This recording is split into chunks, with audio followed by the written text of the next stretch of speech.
You are now listening to Wake Up Wednesdays. Wakey, wakey. Giving you your weekly cup of truth in the pursuit of life and liberty. Here's your host, Stephanie Action Jackson.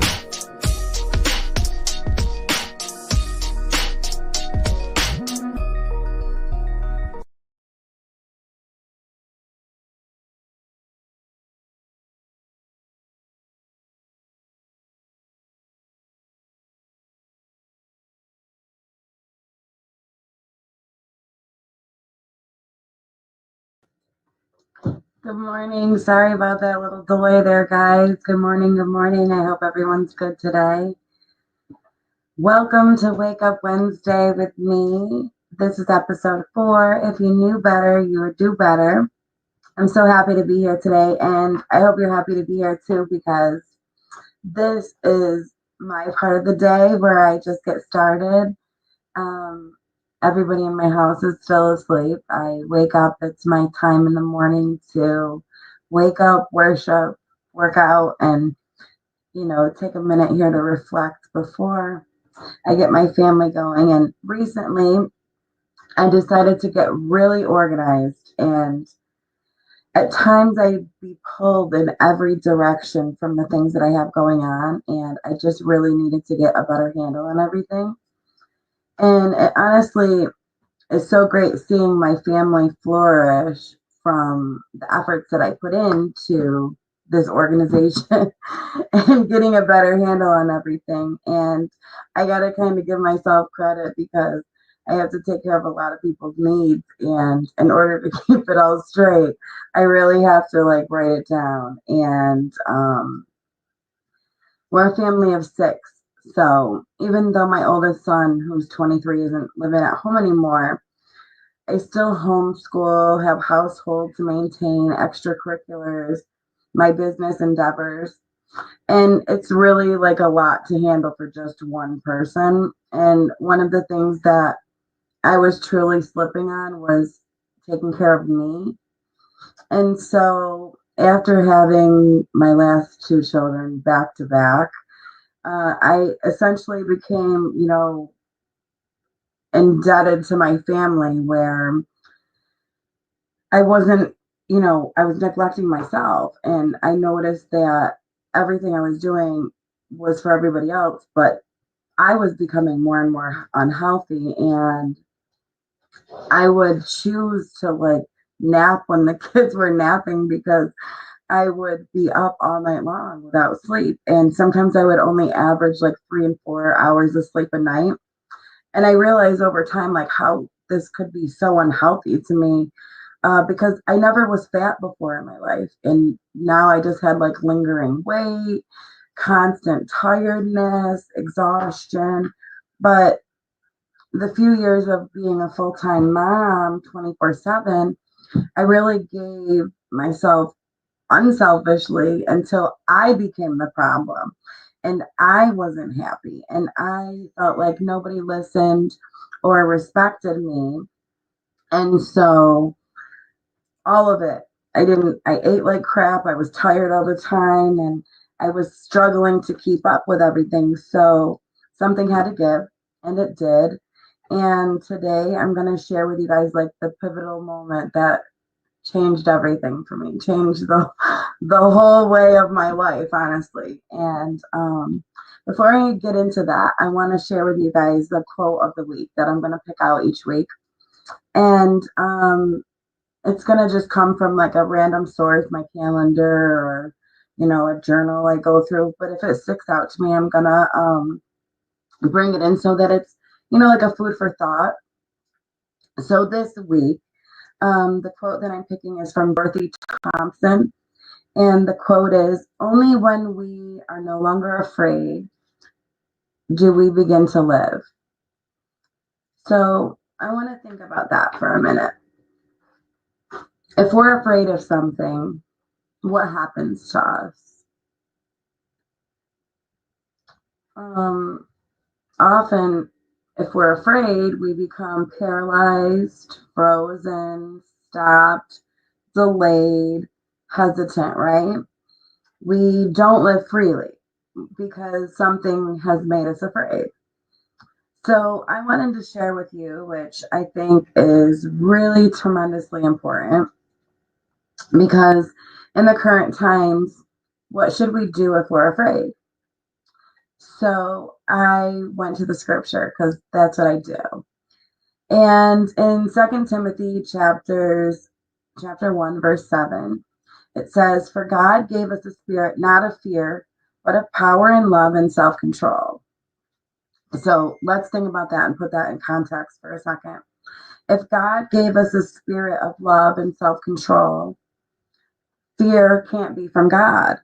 It says God gave us a spirit not of fear. So fear has to come from the enemy. So if there's anything that we fear in life, we're actually being held back from the enemy. And it's preventing us from living our lives freely. And this week, I decided that with all of the states that are starting to get rid of the mask mandates, congratulations, Texas, it took you long enough. That more than that, let me just adjust that a little. If more than that, I think we should go this week and walk boldly in that confidence of not being afraid, right? And to further drive that point in Second Timothy, I want to also show you that in Hebrews chapter 13, verse 6, it tells us, "So we can confidently say, 'The Lord is my helper. I will not fear. What could man do to me?'" What can man do to you? If you have a faith and a belief in God, our Lord Jesus Christ, then you can't fear any man. You have to know fully that God is going to take care of you. And when you do that, my friends, you become free. And that is the way that we have peace and prosperity in our lives, is through Jesus Christ. So, are we awake yet? Well, I hope so. We'll be right back. Visit www.jgfamilyconsulting.com for courses to enrich you and your children to be the difference you want to see in the world by using Scripture as our guide.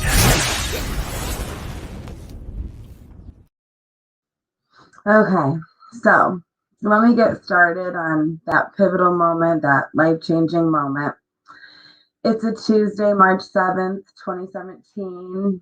I'm working, at the top of my career as an executive assistant directly to the president and vice president of Hoffman Hot Dogs. I'm making great money and life is good, just having the babies and getting back to work. Prior to this, I worked several years for a company right here in East Syracuse, I think 8 or 9 years, and they were doing, financially, having some difficulties and downsizing, as well as laying off people when I was, scheduled to come back from maternity leave. And so we, rightfully parted ways. I had to complete my degree. I wanted to be home with the baby, and like I said, they were laying people off. And so when I did go back to work, I went back to find a new job, and I found the best job I've ever had, And so I'm going along and working as the executive assistant directly to the president and vice president of Hoffman Hot Dogs. I'm making the most money I made in my life. So I'm a new mom. Life is good. I've got my career going. And I'll never forget this day, March 7th, because my boss and the president and vice president found financial wrongdoing and decided to back away from the company as whistleblowers. And when I went to go into work, I was actually locked out of the building. And then I kind of like went in with the FedEx guy, and I'm like, "Oh, this is insane. I can't even get into my own job, And then finally, once I was inside the building, some people who work there came and said to me, "Well, since your bosses are not coming into work, then you have no job either. And I kid you not, this is how funny God works. I had a vacation, a 10-day Caribbean cruise, March 8th, that my partner Carlton had through his job. And if I ever needed a vacation, it was then, but that threw everything into chaos. Like I'm thinking to myself, okay, March 7th, I lose my job, unbeknownst to me. March 8th, I'm now supposed to go on a 10-day cruise as a new mom and not worried about how I'm going to feed my 4 kids when I get back home from this wonderful vacation with no job. So I didn't want to go, but everybody convinced me that you need to just go. Or it's done. It's a done deal. Just go. And so I convinced myself that, well, on this trip, I will not worry myself sick about not having a job, which, essentially was bullcrap because who wouldn't be worried about that? So I go anyways. And it was important because what you would think would be like, oh, such a great trip, it was not. Carlton and I actually, after having 2 children back to back, we were bonded at the child's births, but as a mom after the fact with breastfeeding and the sleep schedule and all of the stuff, I explained what was going on with me in the first part.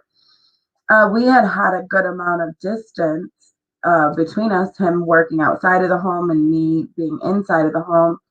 And so when we were actually forced to start spending time together and having real conversations, the first few days of the trip, all we did was argue and fight, drink a lot, since we're on a cruise ship. But on about the third day in on this cruise ship, everybody, I was okay, but and everybody had been partying, but I was feeling a little bit sick. So I started taking like Dramamine to help me with like the motion sickness, and it kicked in, and then I was absolutely fine.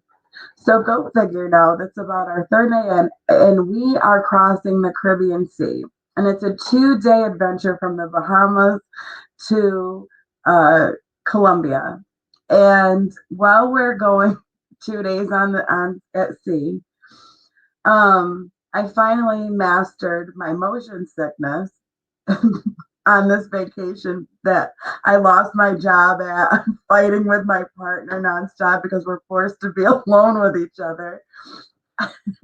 Ready to throw up off the side of the ship, asking myself, like, what are you doing? What does this mean? Like, am I being punished?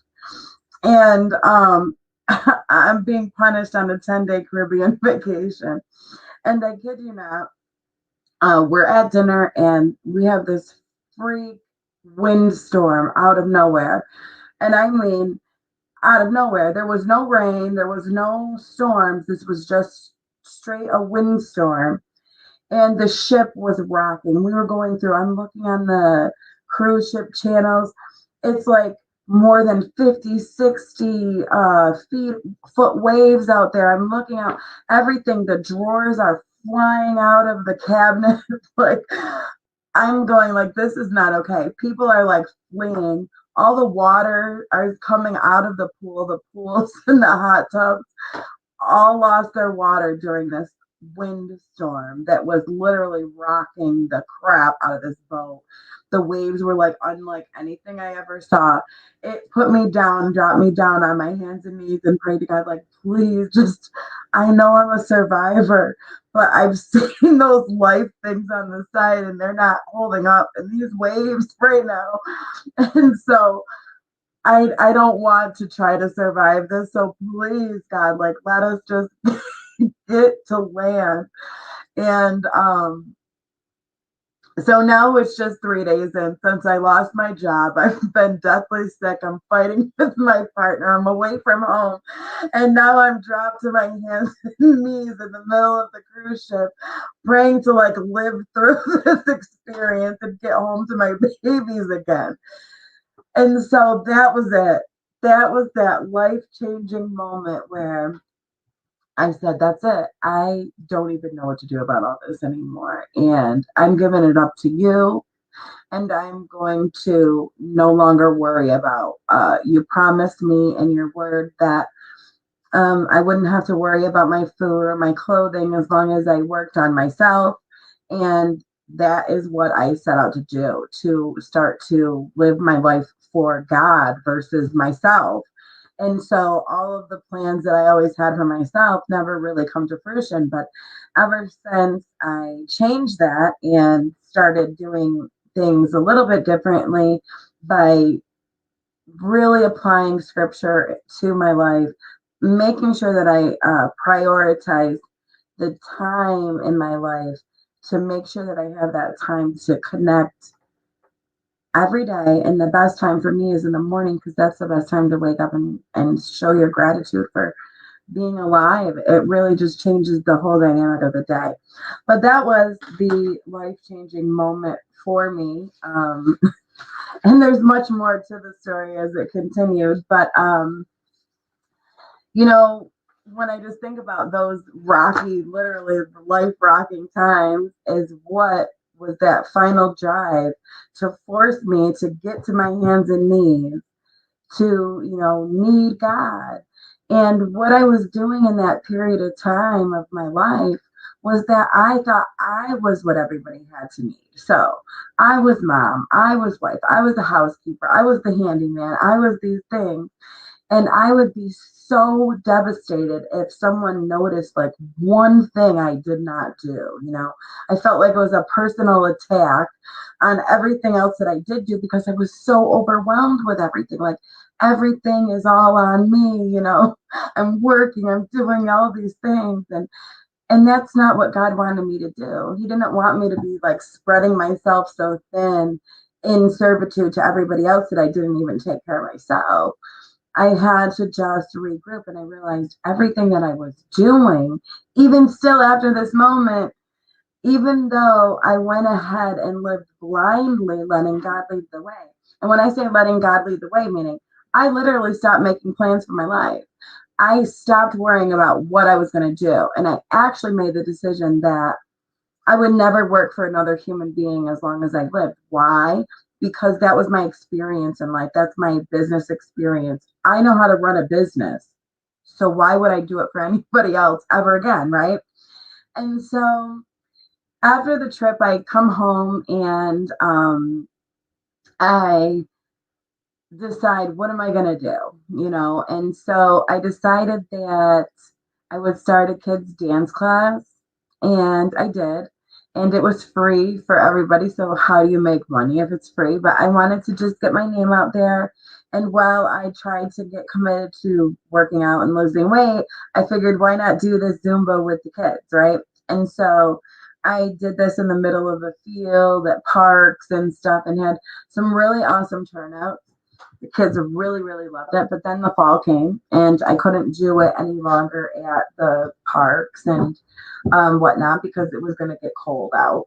And so I decided I'll do daycare. And they did. And I did that for just about a year. And because I really want like kids to have a safe place to be when they're with me. And then being home with my own kids, it only seemed like that would be the avenue for me to take. And I toyed with getting certified by New York State. And I ultimately decided that that wasn't what I wanted to do. I went through 3 90-day periods because you have 90 days to like do all the certifications and do everything. And I did do it all. Everything was a done deal. But one of the holdups was it was in winter to spring. We have an in-ground pool. And so even though we have a fence around our yard, and I was not using the backyard as a play space because we live across the street from a park, the daycare people said I still had to get a fence around my pool, even though I had an alarm on the back door and it wasn't a play space. It did not matter. And so we put in a $1,500 fence, and then I had to renew for a full another 90 days. And then And so I toyed around with that. And then all the way up until the end, I finally said, I don't want to do this. And during this process, there was so many changes that occurred as well. One of the things I became alerted to and aware on was, my daughter with homeschooling. I had challenged the school on my concerns with some of the legislation that was coming up, and I just didn't feel right about it. So, sorry, I lost my place for a minute. Good thing nobody's listening right now. I've seen a few people pop on and off and wonder what I'm doing, but right now I just totally brain farted in the middle of the show. So I shouldn't probably bring that kind of attention to myself. But I'm just trying to be real with you guys. I want you guys to get to know me and understand that I'm a human like you, and I really am passionate about the stuff that I'm doing. And it's really not, if you have a love for God in your heart, then you'll understand how much God loves me as I share my experiences with you. But okay, here's where I wrote last night. When I came home, I started children's dance classes, the daycare, and then ended up homeschooling. And these changes happened over the 3 years from 2017 until now. And I just got serious about my priorities. I got serious about my worth. I decided that I would never work for anyone myself again. And I know how to, because I know how to run a business myself. And I just had to find my business. And so as I did my part and worked on me, I met more people and different opportunities that would arise, and I would just take advantage of them. And wanting to be better myself, my family, and my community, I ended up playing a part in bringing back Maddie Dell Vikings, Pop Warner football and cheer. I ran for state assembly, and I'm still very active in the community and in politics. It all has evolved ever since I let God take the driver's seat. And guess what I was doing as I fought for our rights, for our families, children, businesses? I wasn't talking about God. At the very front and center of it all was God. And I finally figured out how I'm going to reach people. It isn't going to be by a political party. It was that day on the ship when I was brought to my knees and I let God take control of my life. And then I started taking advantage of all those opportunities as they came along. And I could see that this was the hand of God, that He was doing all these things to me. But when I went out and I talked to people, I barely talked about God. And God was the reason that I was doing it all. And so, how am I going to reach people now? And what I always should have been doing that I realized is that I should have been talking about God. And you would be amazed at, in learning how much of a role God played in forming America. And that's exactly what I'm doing with JG Family Counseling. I am coaching people on their constitutional rights and how God played the role in forming this country and how we, the people, are going to restore our constitutional republic.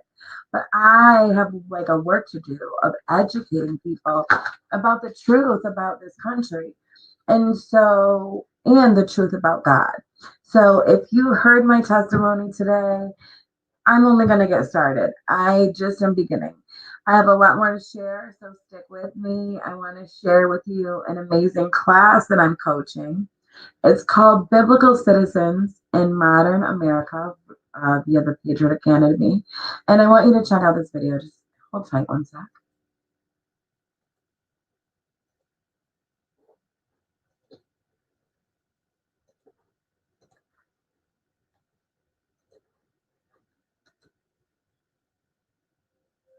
President Ronald Reagan once said, freedom is never more.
All right, guys. So that was the a little crash course on what biblical citizenship is, the class that I'm teaching, and it's really, truly amazing information. You learn the Constitution, the Bill of Rights, and how much God influenced all of it. And it's honestly a life transforming class, especially when you're a person who are a church leader or are considering a run in politics.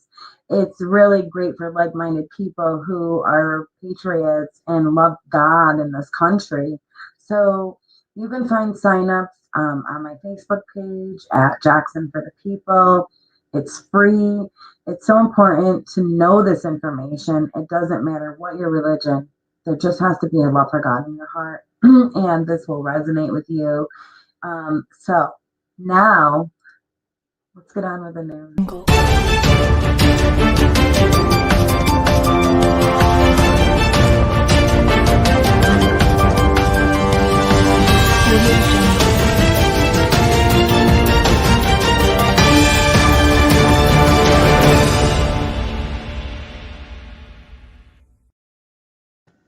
Money. I want to talk about money. Where are we banking on? I want to know.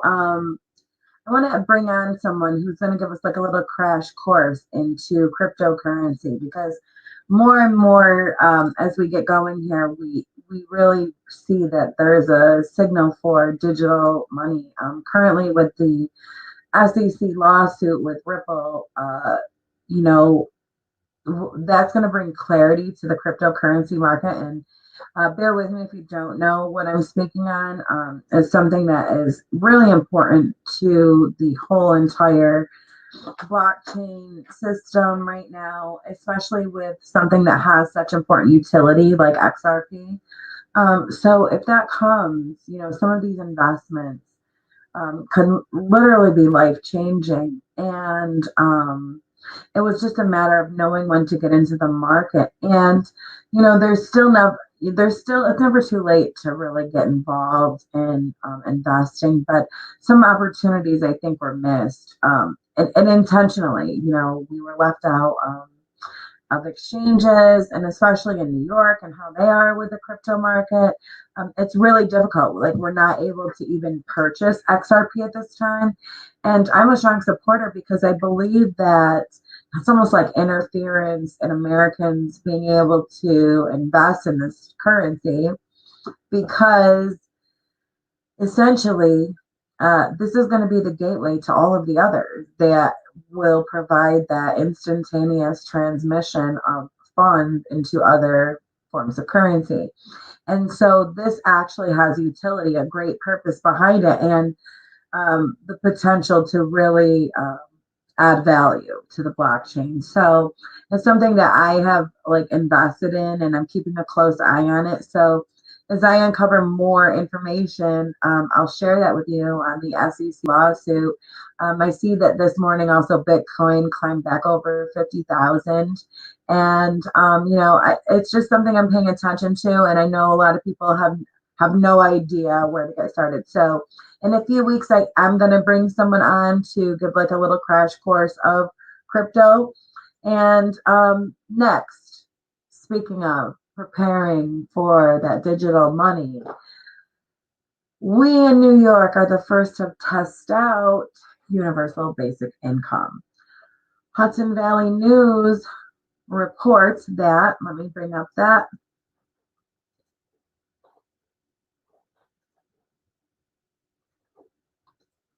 an extra 500 per month.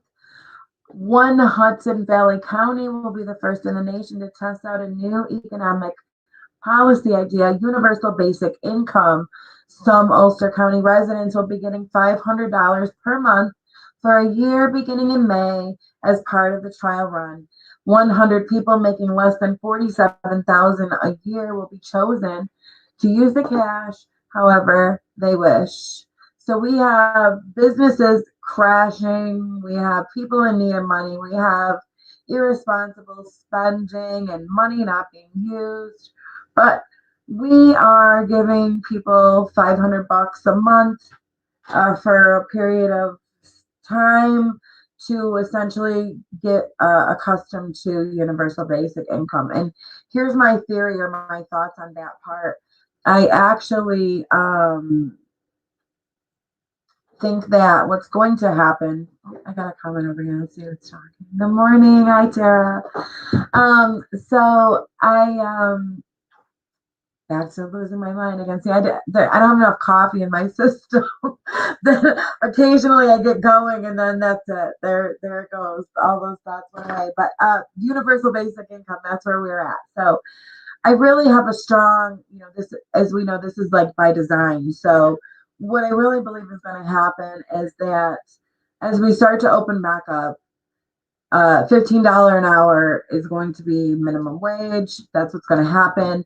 And here in New York, we only have 50% of our small businesses that could possibly open up now because they tanked already because of the pandemic.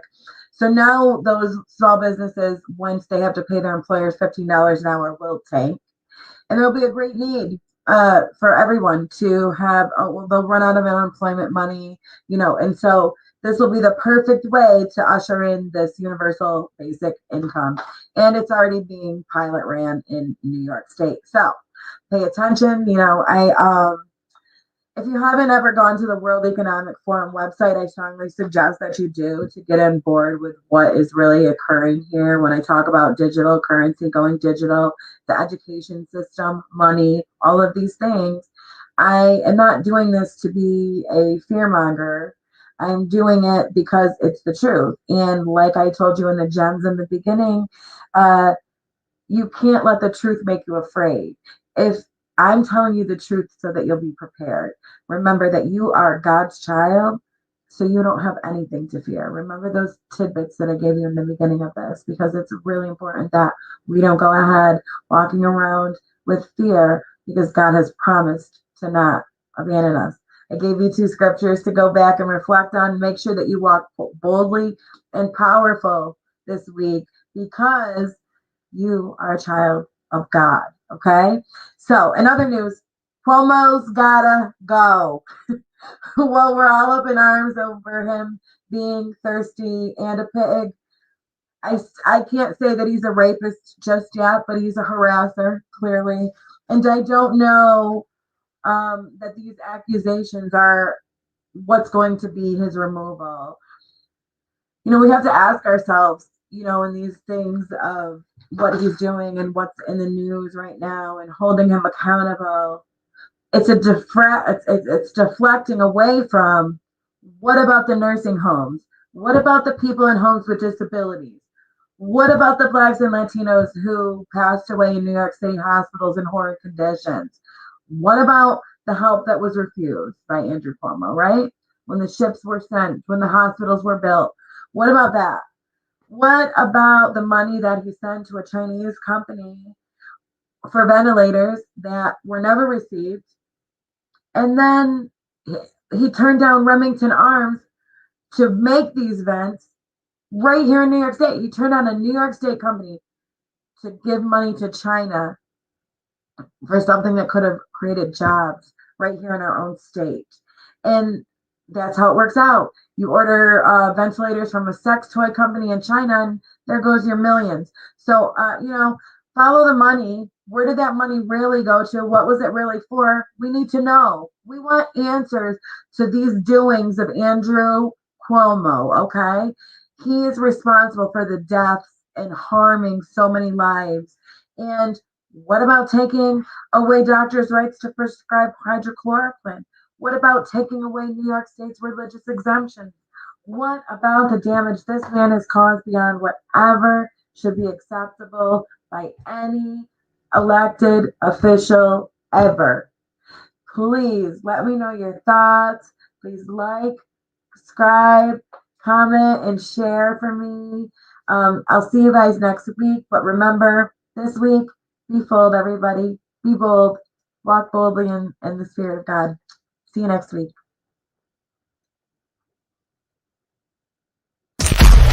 Subscribe, like, and share Wake Up Wednesdays on YouTube and Facebook. Support our work at www.jgfamilyconsulting.com.